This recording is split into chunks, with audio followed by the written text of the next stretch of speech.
Most of this piece is played with the thumb playing the bass note and the three fingers 1, 2 and 3 playing a block, operating as one unit to pluck groups of 3 notes, either on strings 4, 3 and 2 or 3, 2 and 1, depending.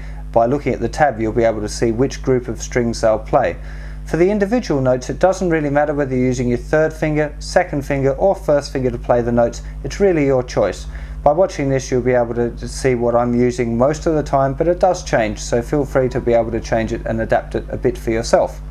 So here we start with the thumb playing the bass string and these 3 notes on the 4th, 3rd and 2nd strings. Then I'm using my third finger to play the 2 melody notes, back to the block again, block, third finger to play the melody, off, block, just the chord without the bass, to the block, block chord again, just the fingers without the thumb, back to the block. Now we're on to the 3rd line of the tab, which is the C chord, block, just the fingers, block again, melody. Now this one I'm using thumb first and second, but you could use your fingers for that if you wanted to. I think it just sounds a bit nicer to keep the thumb playing the bass note there. Block. Now I'll repeat that again because that line's repeated. C, fingers, block, individual notes. There's the G with the D bass, melody, block chord. Now to the 4th line, D9, block again, melody, block chord, block chord again, melody, block chord, melody, G. And now if you're going to do the harmonics, I'm going to be using my thumb, first and second fingers, with a roll if you like. It's up to you. So that pretty much takes care of that whole hand. It's really always the block together, fingers 1, 2 and 3 with the thumb playing the bass, occasionally just doing thumb first and second if that is what is required.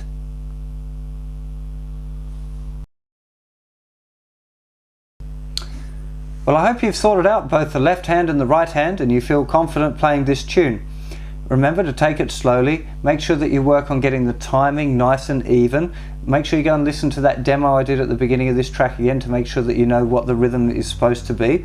Remember it's in 3 as well, so the pulse is always this 1, 2 and 3, 1, 2, 3, 1, 2 and 3, 1, 2, 3.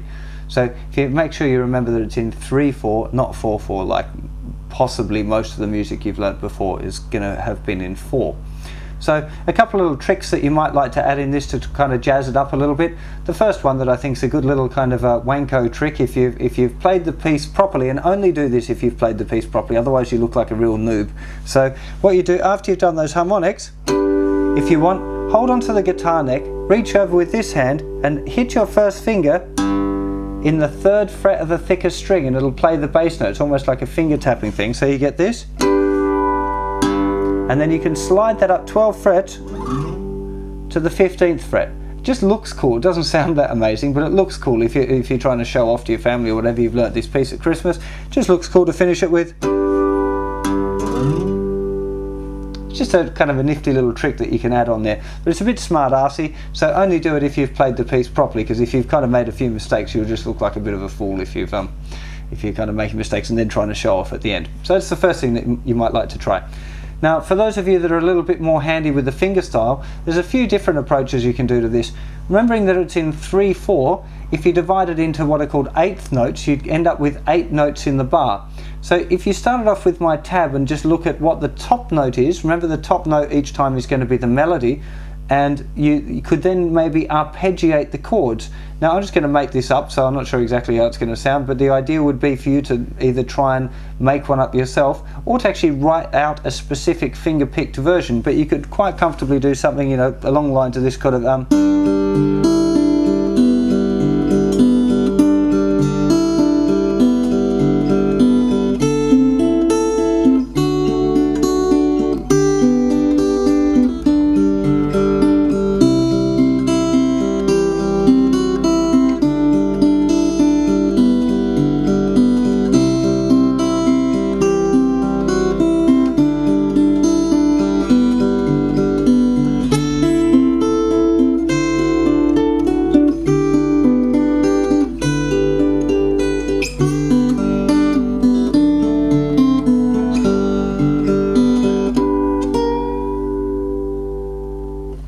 So something like that is good. You know, if you've got your finger style skills together, you've got the chords, you've got the melody, so that can be quite a funky thing to do as well.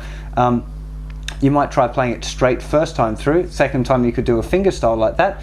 The other style that works really well is to do this kind of rhythmic finger style, I call it. It's a bit kind of like Neil Youngy style, where you're doing this kind of, where you're kind of hitting and keeping a pulse as well. It almost makes it like a kind of a pop country rock version of this tune. A couple of bits in it that, like the middle part, is a little bit harder in this style. The basic just would be this kind of, you know.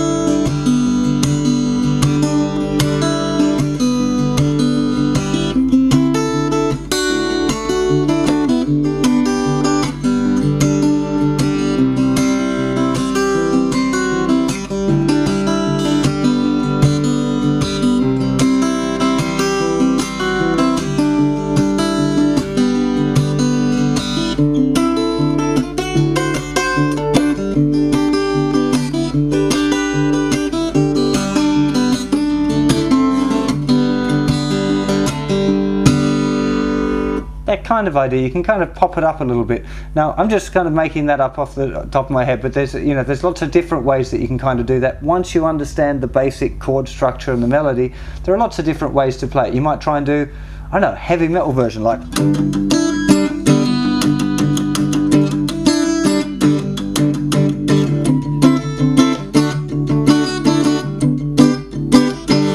I don't know. You could make up almost anything. A country version,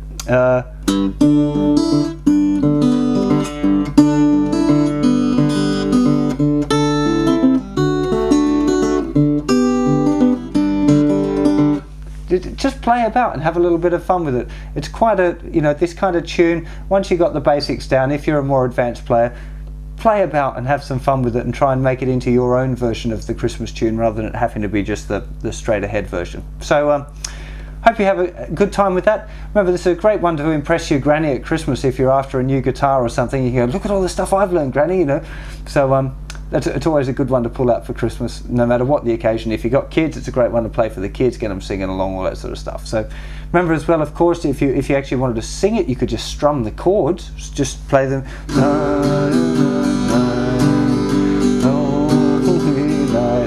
You know, just use exactly the same chords that are on there. You don't even have to worry, like where it says G/D, just play a regular G and it'll sound fine. I've only used a different bass note there for the effect of the chord melody, if you like. So okay, hope that's been a help. Have a lovely Christmas and a lovely new year. Be safe, be kind, take care, and I'll see you soon. Bye bye.